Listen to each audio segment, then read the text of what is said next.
नमस्कार भारत। आज मेरा वीडियो बहुत इम्पोर्टेंट है, लास्ट तक देखिएगा। बहुत सारी चीजें बताने वाली हूँ। मैं इसमें बताने वाली हूँ कि यदि आपके जीवन में किसी भी तरीके की समस्या है तो उसका समाधान किस तरीके से किया जा सकता है। दूसरा, जो आपकी प्रेयर है होपोनोपोनो, उसमें बेसिक होपोनोपोनो और एडवांस होपोनोपोनो कैसे करनी चाहिए, इन दोनों में फर्क क्या है और इसको करने से क्या होता है। तो फ्रेंड्स, मेरे पास बहुत सारे क्वेश्चंस ऐसे आए थे जिनको मैंने इस वीडियो में लिया हुआ है और मुझे लगा इसका एक वीडियो मर्ज करके बना देना चाहिए जिससे समझ में आ जाए कि हमको कैसे काम करना है। देखिए, मेरे में कुछ क्वेश्चन ऐसे भी थे, जैसे लोग परेशान होते हैं बहुत सारी चीजों को लेके, घर में परेशानी है, रिश्तों को लेकर के, पैसे को लेकर के तंगी है, या कोई ऐसा व्यक्ति है जो बहुत ज्यादा नकारात्मक घर में तोड़फोड़ करता है, परेशान करता है, उसकी आदतें अच्छी नहीं हैं, या मान लीजिए कोई व्यक्ति नशा करता है और उसकी जो है उसकी वजह से घर में पूरे समय डिस्टरबेंस रहता है। तो ऐसी परिस्थिति में हमको करना क्या चाहिए। घर में कोई भी व्यक्ति है जो अच्छा नहीं है या उसकी आदतें अच्छी नहीं है, हरकतें अच्छी नहीं है और आप उसको सही करना चाहते हैं, तो आपको करना क्या चाहिए। तो फ्रेंड्स, इसमें मेरा पहला जवाब ये है कि ऐसी घटनाओं के लिए हम ज्यादातर कोशिश करते हैं दो चीजों करने की। एक चीज तो हम स्वयं से प्रयास करते हैं, दूसरा हम सोचते हैं उस व्यक्ति को भी हम सही करने के लिए सही मार्ग बताएं तो वो सही हो जाए। जबकि होता क्या है कि आपके जीवन में दो चीजें हैं। एक तो है कि आपकी चीजें जो आप स्वयं सही कर सकते हैं, अपनी चीजें। दूसरी है दूसरों के लिए आप उनको कंट्रोल करने की यदि कोशिश करेंगे, आप सोचेंगे कि हम उनको सही रास्ते पर ले आने के लिए उनसे ये चीजें कहें कि ये करो वो करो, तो बिल्कुल आपके साथ उल्टा होने लगेगा। क्योंकि ज्यादातर होता क्या है कि हम जब सोचते हैं कि कोई व्यक्ति गलत है, मुझे ये चीज पता है, जैसे लॉ ऑफ अट्रैक्शन ही आपको पता है, तो आप सोचें कि इससे मैं ठीक कर सकता हूँ, तो उसे भी कहूँ कि ये फॉलो करो, इसको मानना चाहिए। जबकि यहाँ गलती होती है। गलती ये होती है कि आपको स्वयं को ठीक करने का अधिकार, खुद की एनर्जी को ठीक करने का अधिकार आपके पास है। जब आप दूसरों को कंट्रोल करने की कोशिश करते हैं तो उससे स्थितियां बिगड़ने और लगती हैं, इसलिए कि सामने वाला पर्सन ना तो उसको जान रहा है, ना जानने में भी इंटरेस्टेड है, तो वह उसके अपोजिट व्यवहार करेगा और ऐसे में आपकी ऊर्जा और खराब होगी। क्यों खराब होगी? क्योंकि जब वो व्यवहार करेगा कि नहीं मानेगा, नहीं करेगा, तो आप सोचेंगे ये नहीं कर रहा है इसलिए इसके साथ अच्छा नहीं हो रहा है, या ये सुधर नहीं रहा, ये सही करने लगे तो सही होगा, तो आपकी फ्रीक्वेंसी ही खराब होगी और आप गलत सोच से आप भी नीचे ही तरंगित होने लगेंगे, यानी आप नीचे की एनर्जी में वाइब्रेट करने लगेंगे। तो फ्रेंड्स, सबसे बड़ा इलाज ऐसी बातों का, जब कोई व्यक्ति आपके जीवन में ऐसा है जो गलत आदतों का शिकार है, नशा आदि करता है, या कोई उसकी और गलत आदतें हैं, या आपके जीवन में ऐसे व्यक्ति आकर्षित हुए हैं जो गलत हैं, तो आपको सिर्फ एक ही काम करना है कि आपको स्वयं की एनर्जी पर काम करना है। सारा गेम आपकी एनर्जी का है। यदि आपने अपनी एनर्जी ठीक कर ली तो आपकी एनर्जी से वो व्यक्ति भी ठीक हो जाएगा, उसकी भी एनर्जी सही हो जाएगी। देखिए, हम सब इस जीवन में आए हैं अपनी अपनी भूमिका निभाने के लिए। हर व्यक्ति एक सोल है, आप भी एक सोल हो, सामने वाला जो व्यक्ति है वह भी सोल है। अब आप चूंकि इस दुनिया में, संसार में आए हैं कुछ करने के लिए, लेकिन हम ज्यादातर देखते हैं अगर हमारे साथ कुछ नकारात्मक हो रहा है और कोई व्यक्ति नकारात्मक है, तो हम सोचते हैं कि उसको हम कंट्रोल करें, उसे हम बता दें कि वो ठीक करे। लेकिन इस तरह की सिचुएशन में सिर्फ आपको अपनी एनर्जी पे काम करना है और अपनी एनर्जी को ऊपर उठाना है। अपनी एनर्जी को आप ऊपर कैसे उठा सकते हैं? आप अपनी एनर्जी को ऊपर उठाने के लिए सबसे बड़ा जो अस्त्र शस्त्र है आपके पास, वो है meditation, gratitude to walk, affirmations, और खुद को मोटिवेट करने के लिए लगातार अच्छा साहित्य पढ़ना। देखिए, जब आप अपनी एनर्जी पे काम करते हैं, आप मेडिटेशन कंटिन्यूअसली करते हैं, तो आपकी ऊर्जा ऊपर को उठने लगती है। आप उच्च ऊर्जा पर प्रवाहित होने लगते हैं। और ऐसे में जब आप उच्च ऊर्जा पर तरंगित होने लगते हैं, प्रवाहित होने लगते हैं, तो वह ऊर्जा घर के अन्य सभी सदस्यों की ऊर्जा को ऊंचा कर देती, बढ़ा देती, हील कर देती है।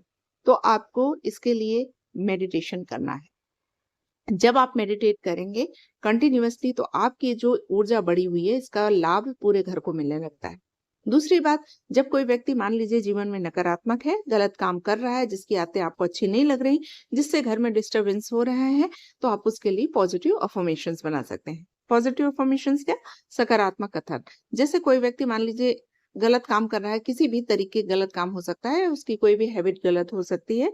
यदि वो नशा ही कर रहा है या कोई गलत काम कर रहा है सांसारिक रूप में भी, जिसे आप समझते हैं कि ये गलत है, तो आप सबसे पहले तो उसके लिए कुछ पॉजिटिव अफ़र्मेशंस बना लीजिए, जैसे कि ईश्वर की कृपा शक्ति उसके ऊपर है, वो हमेशा सकारात्मक रहता है, उसकी सभी आदतें बहुत अच्छी है और वो बहुत अच्छा व्यक्ति है। जब आप इस तरीके से लगातार पॉजिटिव अफ़र्मेशंस लिखेंगे भी और बोलेंगे भी, बोलते भी रहें इनको और लिखते भी रहें कंटिन्यूअसली, तो आप समझिए उस व्यक्ति की ऊर्जा चेंज होनी शुरू हो जाएगी। वो हील होना शुरू हो जाएगा। देखिए, जीवन में हर व्यक्ति को अपने कर्मों के अनुसार फल मिलता है। एक होता है कि हमने जन्म-जन्मांतरों के जाने कौन से कर्म किए, वो हमारे इस लाइफ में जो पास्ट लाइफ के फल होते हैं, वो इस लाइफ में फलित होते हैं, जिसकी वजह से बहुत सारे लोग अगर गलत काम करते हैं, तो कई बार उनके पास्ट लाइफ के कर्मा होते हैं, जो वो इस तरीके के काम करते हैं।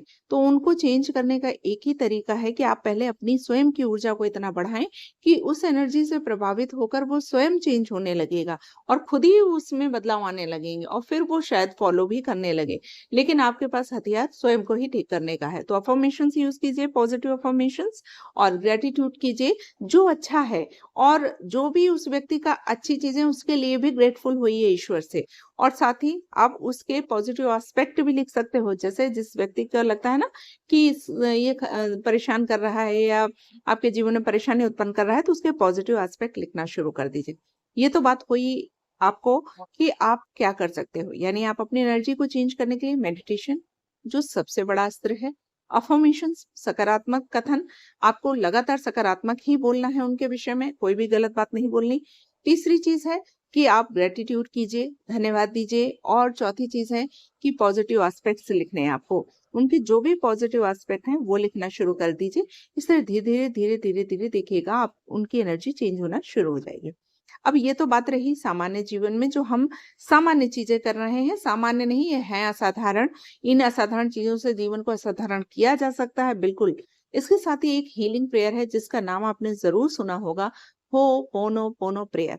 इस प्रेयर का इस्तेमाल आप उस समस्या को ठीक करने के लिए कर सकते हैं, जिससे उस व्यक्ति की हीलिंग बहुत जल्दी हो सकती है। देखिए, होपोनोपोनो प्रेयर 2 तरह से की जाती है। एक होती है बेसिक होपोनोपोनो प्रेयर, दूसरी होती है advance ho'oponopono prayer. Basic ho'oponopono prayer क्या है? बेसिक होपोनोपोनो प्रेयर हम कभी भी चलते-फिरते, उठते-बैठते, किसी भी समय कैसे भी कर सकते हैं और जब चाहे तब कर सकते हैं, जब ध्यान आए।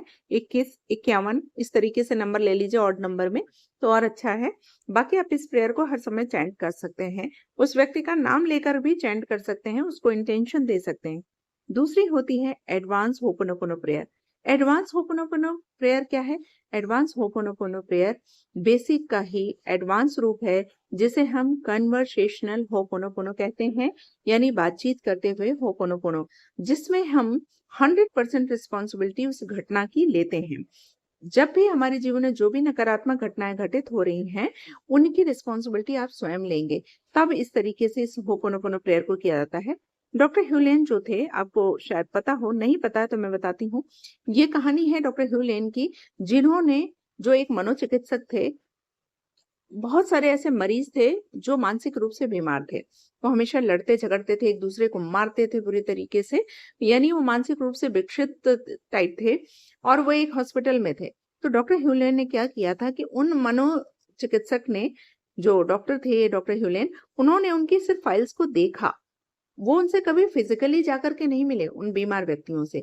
उन फाइल्स को, जो फाइलें थी, हर जैसे मरीज होता है उसकी एक फाइल बनती है ना, उसमें उसका पूरा ब्यौरा होता है, तो उस फाइल को लेते थे और अपने हाथ पे रख करके उसकी जो भी घटनाएं थी उसमें लिखी हुई थी, वो पढ़ने के बाद, उस फाइल को अपने हाथ में लेने के बाद, यह जो प्रेयर है जिसमें 4 सेंटेंसेस हैं, जिसे हम हवाइयन प्रेयर कहते हैं, I am sorry, please forgive me, thank you, I love you, इसका उन्होंने कन्वर्सेशन करते हुए प्रयोग किया और इससे वो मरीज न केवल 6 महीने में हील हो गए, पूर्ण तरीके से हील हो गए थे, बल्कि 1 साल बाद उनका पूरा हॉस्पिटल ही खाली हो गया था। तो कुल मिला के इस प्रेयर में इतनी शक्ति है, क्योंकि इसके शब्द या इसके जो सेंटेंसेस हैं वो इतने पावरफुल हैं और इनको कैसे करना है अब मैं इस वीडियो में बताऊंगी। आप इसको ध्यान से सुनिए और ठीक इसी तरीके से जीवन के किसी भी क्षेत्र में आप इस प्रेयर का इस्तेमाल कर सकते हैं। उन्होंने माना था, डॉक्टर जो ह्यूलिन थे, कि जो भी घटना उनके जीवन में घटित हो रही है, यानी जो ये व्यक्ति मरीज आए हैं उनके जीवन में, ये उनका स्वयं का आकर्षण है।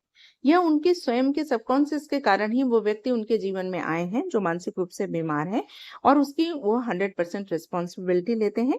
और हर एक फाइल को पढ़ते समय उनको जो फीलिंग आती थी, उनके मन में जो भाव या इमोशन आता था, जिसकी वजह से जो फीलिंग आती थी, जैसे मान लीजिए कोई फाइल पढ़ते समय यदि उन्हें गुस्सा आ रहा है, दुख हो रहा है, तो उस फीलिंग को पकड़ करके उस फीलिंग के लिए कन्वर्सेशन करते हुए उन्होंने इस प्रेयर का प्रयोग किया था और उनको हील कर दिया था। ठीक इसी तरीके से यदि आपके जीवन में कोई व्यक्ति नकारात्मक है, तो वह आपकी पास्ट लाइफ का कर्मा हो सकता है। उस व्यक्ति की भी पास्ट लाइफ का कर्म हो सकता है, जो उसके सबकॉन्शियस में पड़ा है, जिसकी वजह से वह इस जीवन में ये सब काम कर रहा है। या इसके साथ ही जो आपने अभी जो जीवन गुजारा, उसका भी कोई नोइंगली अननोइंगली कर्म हो सकता है, जिसके कारण आपके जीवन में घटनाएं घटित हो रही हैं। तो ऐसी स्थिति में जब आप एडवांस होपोनोपोनो करेंगे, तो उस घटना की पूर्ण जिम्मेदारी 100% रिस्पॉन्सिबिलिटी स्वयं लेंगे। जैसे मान लीजिए कोई व्यक्ति नशा ही करता है और उसकी वजह से आपको गुस्सा आता है, तो आप ऐसी स्थिति में कन्वर्सेशन कैसे करेंगे? सबसे पहले आप बोलेंगे, एक डीप ब्रीथ करेंगे, खींचते हुए सांसों को। डीप ब्रीथ आप 3 बार कर लीजिए। उसके बाद अपने हार्ट चक्रा पर अपना हाथ रखिए और अपने सबकॉन्शियस से, अपने यूनिवर्स से, अपने भगवान से, अपनी आत्मा से माफी मांगनी है आपको। अपनी आत्मा से बात करनी है, कन्वर्सेशन करना है। क्या करना है कि I am sorry for this situation, I am sorry for this anger. मान लीजिए आपको गुस्सा आता है उस घटना की वजह से, I am sorry for this anger, कि मैंने अपने जीवन में इस घटना को आकर्षित किया, इसके लिए आई एम सॉरी, मुझे खेद है। प्लीज फॉरगिव मी, मुझे माफ कर दो इस घटना के लिए, जिसको मैंने जाने अनजाने में आकर्षित किया, जिसकी वजह से मुझे ये गुस्सा आ रहा है। इस गुस्से की मैं 100% रिस्पॉन्सिबिलिटी ले रहा हूँ। प्लीज फॉरगिव मी, मुझे इसके लिए माफ कर दीजिए। Thank you, thank you, thank you, मुझे इस घटना के लिए या इस चीज के लिए माफी देने के लिए। आई लव यू, मैं अपने को बहुत प्यार करता हूँ, या अपनी आत्मा को, या अपने सबकॉन्शियस को, या यूनिवर्स को मैं बहुत प्यार करता हूँ या करती हूँ। जब आप इस तरीके से बात करते हुए उस घटना के विषय में इस प्रेयर को दोहराएंगे, तो निश्चित रूप से धीरे धीरे धीरे धीरे एक समय के बाद आपकी हीलिंग भी हो जाएगी, और आपकी हीलिंग का इम्पैक्ट उस व्यक्ति के ऊपर पहुंचेगा और वह व्यक्ति भी हील हो जाएगा। तो कुल मिला के आपने समझा होगा कि ये प्रेयर एडवांस होपोनोपोनो किस तरीके से काम करती है। आपको इसमें क्या करना है, यानी आपको इस प्रेयर में कन्वर्सेशन करते हुए जो भी आपके मन में इमोशन आ रहा है, दुख हो रहा है, तो I am sorry for this sadness, आप मतलब उस दुख के लिए, उस घटना के लिए मान सकते हैं कि आपको दुख हो रहा है, और उसके लिए आप सॉरी बोलेंगे अपने सबकॉन्शियस माइंड से और हीलिंग मांगेंगे। प्लीज फॉरगिव मी, मुझे माफ कर दीजिए इस दुख के लिए, इस परेशानी के लिए, इस घटना के लिए, उन व्यक्ति के लिए। आई थैंक यू, मुझे थैंक यू बोलना है आपको कि आपने मुझे माफ कर दिया। I love you. ऐसे कन्वर्सेशन करते हुए आप सुबह शाम 108 बार करें, और इस प्रेयर को देखिए पेशेंस के साथ यूज करते रहिए। कुछ लोगों को तो हीलिंग तुरंत मिल जाती है, जल्दी मिल जाती है, लेकिन कुछ में समय लगता है। तो आपको इसको कुरेद कुरेद के नहीं देखना है इस घटना को कि ये हील हुई कि नहीं हुई। हो सकता है तुरंत अंतर ना आए, आपको सामने ना दिखाई पड़े, पर धीरे धीरे आपकी एनर्जी खुद क्लेंस हो जाएगी, आपके घर की एनर्जी क्लेंस हो जाएगी, और उस व्यक्ति की भी एनर्जी क्लेंस हो जाएगी, और वो हील हो जाएगा। इस तरीके से इस समस्या का समाधान किया जा सकता है। तो फ्रेंड्स, मुझे लगता है कि शायद आपको मैं समझाने में सफल रही होंगी कि एडवांस होपोनोपोनो या बेसिक होपोनोपोनो में क्या डिफरेंस है, बेसिक होपोनोपोनो क्यों करनी चाहिए और एडवांस होपोनोपोनो क्यों करनी चाहिए। बेसिक होपोनोपोनो सामान्य रूप से आप किसी के लिए भी कर सकते हैं, और एडवांस होपोनोपोनो में हम उस घटना के लिए स्वयं रिस्पॉन्सिबल होते हैं, स्वयं रिस्पॉन्सिबिलिटी लेते हैं, और कन्वर्सेशन करते हुए होपोनोपोनो प्रेयर को करते हैं। तो फ्रेंड्स, इस प्रेयर का आप इस्तेमाल कीजिए। इस प्रेयर को जब आप लगातार इस्तेमाल करेंगे, तो न केवल घर की एनर्जी क्लेंज होगी, इसका असर और भी जीवन में और एरियाज में आने लगता है। ये बहुत कमाल की प्रेयर है, निश्चित रूप से। बस इसमें फीलिंग को जरूर शामिल कीजिएगा, फीलिंग नहीं है तो कुछ भी नहीं है। निश्चित रूप से आप हील हो जाएंगे, आपकी घर की एनर्जी हील हो जाएगी, और वो व्यक्ति भी हील हो जाएगा। तो यदि वीडियो पसंद आए तो इसे लाइक, शेयर, सब्सक्राइब करना ना भूलें, और मेरे वीडियो में लास्ट तक बने रहने के लिए आप सभी का तहे दिल से शुक्रिया। आप सबके सपोर्ट के लिए थैंक यू सो मच। नमस्कार भारत।